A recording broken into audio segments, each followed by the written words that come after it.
Hello दोस्तों, good evening all of you. उम्मीद करता हूँ आप सब अच्छे होंगे। मैं हूँ एजे शर्मा बेदू और आप देख रहे हैं लर्न संस्कृत चैनल। इस चैनल के माध्यम से हम रीट, सीटेट, एमपीटेट, यूपीटेट के लिए संस्कृत ग्रामर का अध्ययन कर रहे हैं। और इसी के साथ में ये चैनल है वो RPSC first grade, second grade, UGC NET, JRF इन सब के लिए भी उपयोगी है। चलिए शुरू करते हैं। हम शुरू करने से पहले मेरी आपसे रिक्वेस्ट रहेगी कि आप इस चैनल को लाइक, शेयर और सब्सक्राइब ज़रूर करें। चलो आज हम अध्ययन करेंगे वर्णमाला। तो इस वीडियो को आप देखते हो उससे पहले इससे जो पहले एक वीडियो अपलोड किया गया था वो वीडियो आप ज़रूर देखें, क्योंकि उससे जुड़ा हुआ ही आज हम पढ़ने जा रहे हैं। चलिए, तो आज हम वर्णमाला पढ़ेंगे और वर्णमाला पढ़ेंगे माहेश्वर सूत्रों के अनुसार। और माहेश्वर सूत्रों के अनुसार अच यानी स्वर वर्ण कुल 9 होते हैं। अब स्वरों को ही अच कहा जाता है। अच क्यों कहा जाता है? क्योंकि पीछे वाले वीडियो में हमने अध्ययन किया था कि माहेश्वर सूत्रों में स्वर वर्ण होते हैं वो 1 से 4 तक सूत्रों में होते हैं। तो पहला सूत्र ए ई उ न री लृ क ए ओ ग ऐ औ च। तो देखो पहला है वो अ वर्ण है और अंतिम च वर्ण है, इसीलिए इनको अच कहा जाता है। यहाँ तक कोई समस्या नहीं। तो ये देखो स्वर वर्ण कौन कौन से होते हैं? अ ई उ री लृ ए ओ ऐ औ, ये स्वर वर्ण होते हैं। और इन स्वरों को ही देखो दो भागों में विभाजित कर दिए। एक तो है मूल स्वर, मूल स्वर है ए ई उ री लृ 5 है। और एक है संयुक्त स्वर, संयुक्त स्वर है 4 ए ओ ऐ औ, ये संयुक्त स्वर है। तो माहेश्वर सूत्रों के अनुसार स्वर या अच वर्ण है वो 9 है। 9 है। इनमें आपको विशेष तौर से इन संयुक्त वर्ण है इनका क्रम आपको पता होना चाहिए कि भाई ए ओ ऐ औ जो आपने बचपन में पढ़ा था वो क्रम नहीं है। और आपने कई पर्व संस्कृत ग्रामर में पढ़ा होगा आपने कि भाई स्वर वर्ण है वो 13 होते हैं। तो वो 13 वो भी सही है, लेकिन आपके रीट में अगर इस प्रकार से प्रश्न पूछा जाता है तो ऑप्शन पर डिपेंड करेगा। चलिए, तो और वो 13 कौन कौन से होते हैं? 9 तो ये है, 9 स्वर तो ये है। और देखो 4 है वो अ ई उ री, इनका दीर्घ रूप होता है, यानी आ ई उ री दीर्घ रूप। पाणिनि की अष्टाध्यायी ग्रंथ है, उस अष्टाध्यायी ग्रंथ में एक सूत्र है 80 चौ, उस सूत्र के माध्यम से इनका दीर्घ रूप हो जाता है। तो यहाँ तक कोई समस्या नहीं है। चलो आगे देखते हैं। अब देखेंगे व्यंजन वर्णों को। व्यंजन वर्ण कौन कौन से हैं और कितने होते हैं व्यंजन वर्ण, कुल वर्ण कितने होते हैं, सारा अध्ययन करेंगे आज हम। तो देखो व्यंजन वर्णों को हल वर्ण कहा जाता है। जिस प्रकार स्वर वर्णों को अच वर्ण कहा जाता है उसी प्रकार से व्यंजन वर्णों को हल वर्ण कहा जाता है। और ये 33 होते हैं। कितने होते हैं? 33। यहाँ तक कोई समस्या नहीं। अब देखो कौन कौन से होते हैं। ह य व र ल य म ग ण न झ भ घ ढ ध ज ब ग ड द ख फ छ ठ थ च ट त क प स स स, ये होते हैं व्यंजन वर्ण। कुल 33 है व्यंजन वर्ण। 33 व्यंजन वर्ण है और 9 स्वर है, और कुल कितने वर्ण हो गए? 42। यहाँ तक कोई समस्या नहीं।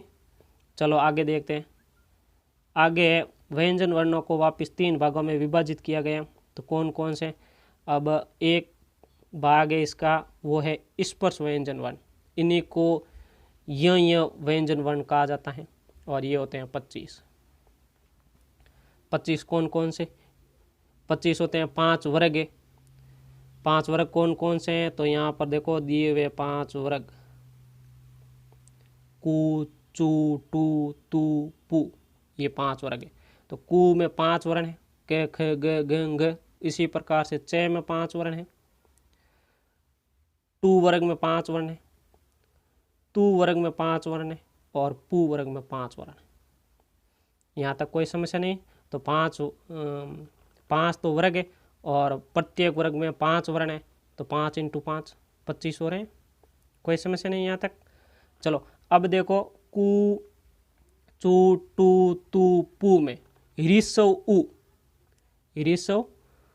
उ की इत संज्ञा हो जाती है। अब इत संज्ञा होती है तो इसमें उ की इत संज्ञा होती है, एक सूत्र है उपदेश अजनुनासिक इत, उस सूत्र से इस वर्ण की इत संज्ञा हो जाती है, यानी उ वर्ण की इत संज्ञा हो रही है। और उ वर्ण की इत संज्ञा होने के कारण ही इन्हें उदित कहा जाता है। उ उदित क्यों कहा जाता है? तो देखो आप प्रत्यय पढ़ोगे, जैसे देखो कत्वतु प्रत्यय, कत्वतु में के वर्ण की इत संज्ञा हो रही है तो उसे कित प्रत्यय कहा जाता है। के की इत संज्ञा हो रही है इसलिए उसे कित कहा जाता है। उसी प्रकार इसमें उ की इत संज्ञा हो रही है इसीलिए इसे उदित कहा जाता है। यहाँ तक कोई समस्या नहीं। चलो देखो आगे देखते हैं। तो इस पर स्वयं पढ़ लिया आपने, 25 होते हैं। अब है अंतस्थ वर्ण। अंतस्थ वर्णों को ये आप यर्ण प्रत्याहार बोल सकते हो, क्योंकि य व र ल ण तो ये से शुरू होते हैं और नए पर खत्म होते हैं, इसीलिए इनको यर्ण प्रत्याहार बोला जाता है। यर्ण प्रत्याहार में देखो, यर्ण प्रत्याहार या अंतस्थ वर्ण है वो 4 होते हैं। कौन कौन से? य व र ल। तो यहाँ पर आपको विशेष तौर से इनका क्रम ध्यान रखना है। ये रे ले वे ये क्रम नहीं है, यहाँ पर ये क्रम है आपका ये वे रे ले, क्योंकि इस कर्मों से संबंधित एक बार रीट में प्रश्न पूछ लिया था, इसीलिए इन कर्मों को ध्यान में रखिए आप। और इन्हीं को कहा जाता है अर्धस्वर। अर्धस्वर अब इनको क्यों कहते हैं? क्योंकि देखो ये व रे ले वर्ण है, इन वर्णों के साथ में ए ध्वनि का उच्चारण होता है, लेकिन अब आप यहाँ पर लिखे हुए देखोगे तो इसमें ए वर्ण नहीं है, यानी इनमें अवर्ण नहीं है, सिर्फ व्यंजन ही लिखे हुए हैं। तो इस कारण से न तो ये इस पर व्यंजन वर्ण है और न ही स्वर वर्ण, इसीलिए इनको अंतस्थ कहा जाता है, यानी मध्य बीच की भूमिका निभा रहे अंतस्थ। यहाँ तक कोई समस्या नहीं। चलो आगे देखते हैं। आगे है ऊष्म वर्ण। ऊष्म वर्ण को सल प्रत्याकार कहा जाता है। जिस प्रकार अंतस्थ वर्ण को यण कहा जाता है उसी प्रकार से ऊष्म वर्ण को सल प्रत्याहार कहा जाता है। ये भी 4 है। कौन कौन से? स स ह। यहाँ तक कोई समस्या नहीं। और यहाँ तक कुल वर्ण होते हैं वो 42 होते हैं। चलो आगे देखते हैं। अब देखो ये संयुक्त वर्ण आ रहे हैं। ये संयुक्त वर्ण है वो मूल वर्णमाला है उसमें सम्मिलित नहीं किए गए, क्योंकि इन संयुक्त वर्णों का स्वतंत्र अस्तित्व नहीं होता है, ये किसी न किसी वर्ण के सहयोग से बनते हैं, इसीलिए इनको वर्णमाला में सम्मिलित नहीं किया गया है। चलो तो ये वर्ण कौन कौन से हैं? संयुक्त वर्ण विशेष रूप से 3 ही हैं। कौन कौन से हैं वो देखो यहाँ पर। संयुक्त वर्ण में पहला वर्ण है संयुक्त है वो अक्ष है। इसको विशेष तौर से ध्यान रखना है, क्योंकि ये हिंदी संस्कृत दोनों में पूछ लिया जाता है कि भाई किन वर्णों से मिलकर बनता है। तो इसमें अक्ष है वो के और से मिलकर बनता है, ने कि शंकर वाले से। शंकर वाले से नहीं बनता है ये, ठीक है। क्यों ये बनता है? वो मूर्धनी से बनता है। यहाँ तक कोई समस्या नहीं। अब देखो त्रय है वो ते और रे से मिलकर बनता है। और आगे है जे है वो जे और ये से मिलकर बनता है। अब आपने कहीं पर लिखा हुआ देखा होगा कि भाई अक्ष है वो के धन से धन ए से मिलकर बनता है, तो वो भी बात सही है, क्योंकि हमने देखो यहाँ पर किस प्रकार से लिखा है इस वर्ण को। इस वर्ण को देखो नीचे हलंत डाल दिया, इस वर्ण के नीचे दिखाई दे रहा है आपको, नीचे हलंत डाल दिया है, इसीलिए इस वर्ण के साथ में कोई भी स्वर नहीं है, तो के धन से ही बनेगा। अगर यहाँ पर हलंत नहीं होता, अगर इस अक्षय के नीचे हलंत नहीं होता तो यहाँ पर अवश्य हमें ए लिखना पड़ता। यहाँ तक कोई समस्या नहीं है। चलो आगे देखते हैं। तो प्लीज़ गाइज आप इस चैनल को लाइक शेयर और सब्सक्राइब ज़रूर करें। अब देखो मूल माहेश्वर सूत्रों में तो 42 वर्ण ही है। अब उसके साथ में कई अन्य वर्ण भी हैं जिनका हम प्रयोग करते हैं। उनमें देखो है अयोगवा, अयोगवा, अयोगवा, आप अर्थ से समझ सकते हो। अयोगवा यानी इन्हें वर्णों में शामिल नहीं किया गया, ये नहीं जुड़े हुए, इसीलिए इनको अयोगवा कहा जाता है। चलो तो देखो मैंने यहाँ पर लिख भी दिया थोड़ा बहुत। ऐसे वर्ण या चिन्ह जो सामान्य वर्णमाला में नहीं है फिर भी लेखन या उच्चारण में प्रयुक्त होते हैं, उन वर्णों को ही अयोगवा वर्ण कहा जाता है। यानी सामान्य जो वर्णमाला पढ़ रहे हैं हम, उसमें इन्हें नहीं जोड़ा जाता, अयोगवा नहीं जोड़ा जाता, इसीलिए इनको अयोगवा कहा जाता है। यहाँ तक कोई समस्या नहीं। तो देखो अयोगवा में पहला वर्ण है वो है अनुस्वार। अनुस्वार, अनुस्वार ये आपके सामने दिखाई दे रहा होगा आपको। अनुस्वार में ए वर्ण ने होकर ए के ऊपर जो बिंदी लगी हुई है, बिंदी यहाँ पर लगी हुई है, इसी को अनुस्वार कहा जाता है। कोई समस्या नहीं। और एक अयोगवा वर्ण आता है वो है विसर्ग। एयर विसर्ग में भी अ ने होकर ए के पीछे जो चिन्ह लगाया गया उसे कहा जाता है विसर्ग। और उसके बाद में देखो तीसरा अयोगवा है वो है अर्धविसर्ग। तो देखो अर्धविसर्ग किस प्रकार से दर्शाया जाता है। अर्धविसर्ग मतलब विसर्ग का आधा स्वरूप, उसी को कहा जाता है अर्धविसर्ग। यहाँ तक कोई समस्या नहीं। तो देखो अर्धविसर्ग है वो दो प्रकार के होते हैं, एक तो है जीवा मूल्य और एक है उपधमान्य। जीवा मूल्य किसे कहते हैं और उपधमान्य किसे कहते हैं वो देख लो आप। तो देखो जीवा मूल्य है वो के और खे से पहले, ये देखो जो चिन्ह दर्शाया हुआ है के और खे से पहले। अब देखो यहाँ पर लिखने में इनका आकार बदला हुआ दिखाई दे रहा होगा आपको, लेकिन इनका आकार बिल्कुल समान होता है। ये लिखते समय थोड़ा बहुत हो गया था, इनका आकार बिल्कुल समान है, इसी को कहा जाता है अर्धविसर्ग चिन्ह। ये जो देखो ये वो अर्धविसर्ग चिन्ह है ये। और के और खे से पहले जब अर्धविसर्ग लगता है तो उसे कहा जाता है जीवा मूल्य, ये बात ध्यान रखना आप।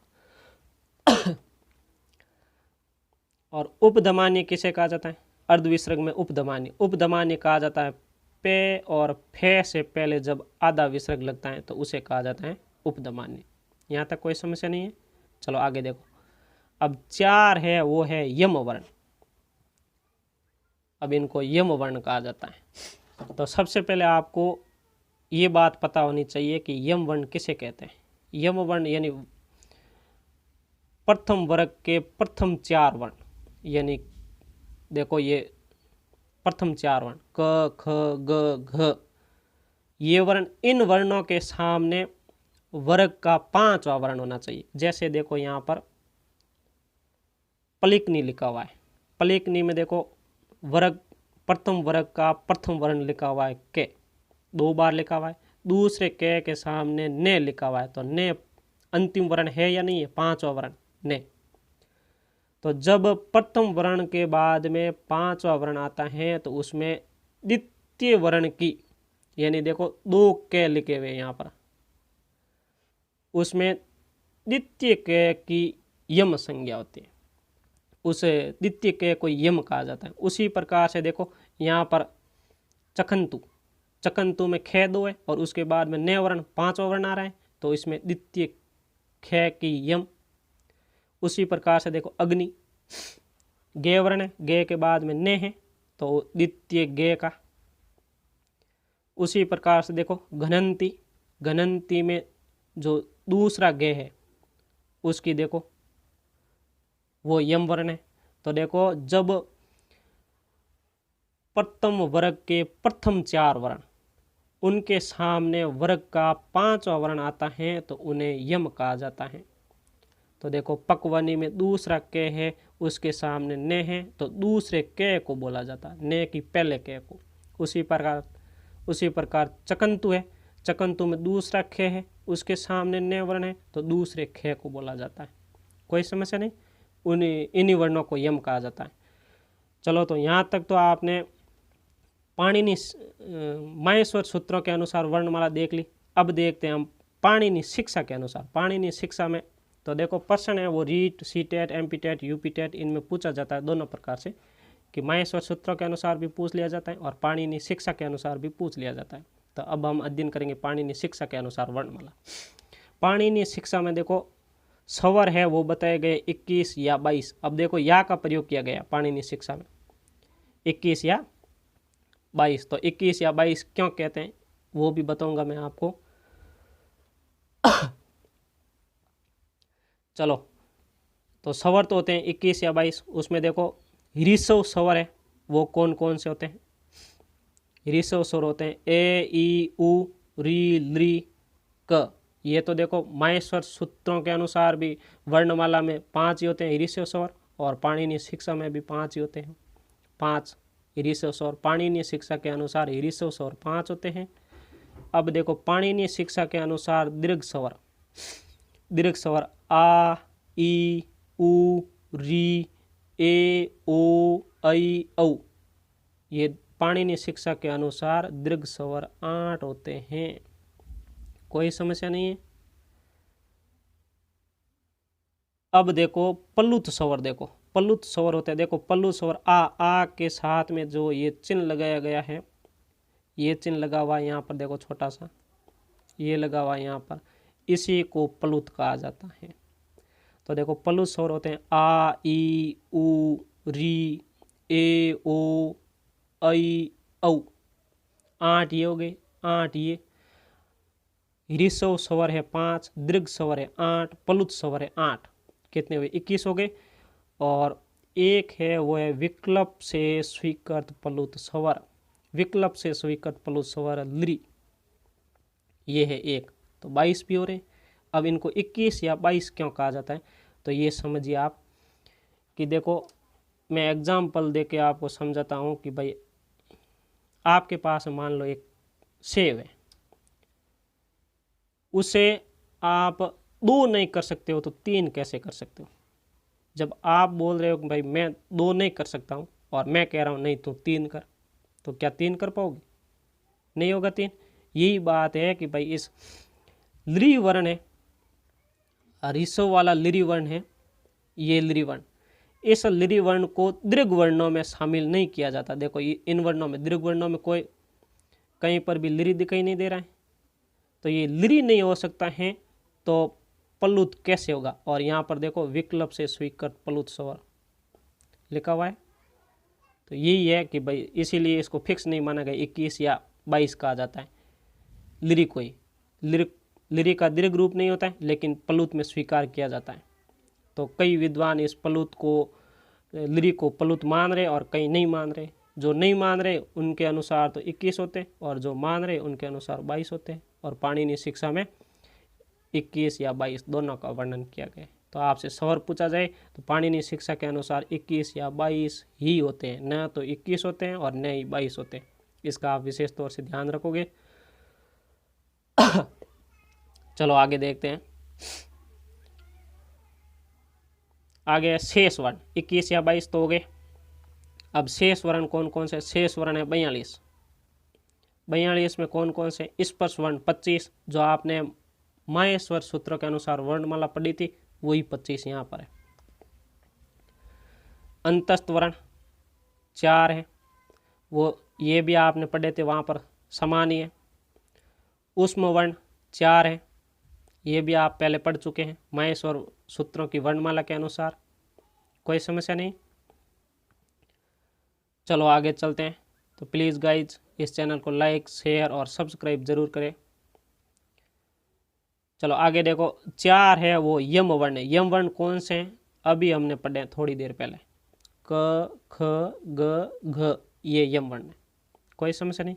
और अनुस्वार 1 है, हमने अभी पढ़ा है। इसी प्रकार से ये वर्ण हम सब पढ़ चुके हैं। विसर्ग भी 1 है, जीवा मूल्य भी 1 है, उपधमान्य भी 1 है और दुस्पृष्ट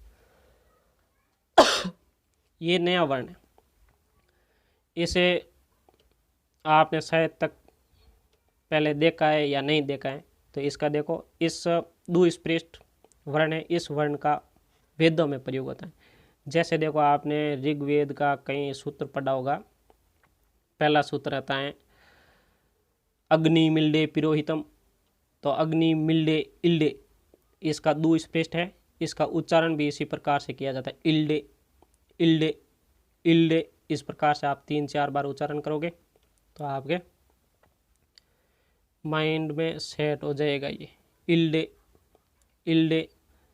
तो देखो पाणिनीय शिक्षा के अनुसार कुल वर्ण 63 या 64 होते हैं, और 63 या 64 क्यों कहते हैं ये भी कहानी मैंने आपको समझा दी है। चलो आगे देखते हैं, यहाँ तक कोई समस्या नहीं होनी चाहिए।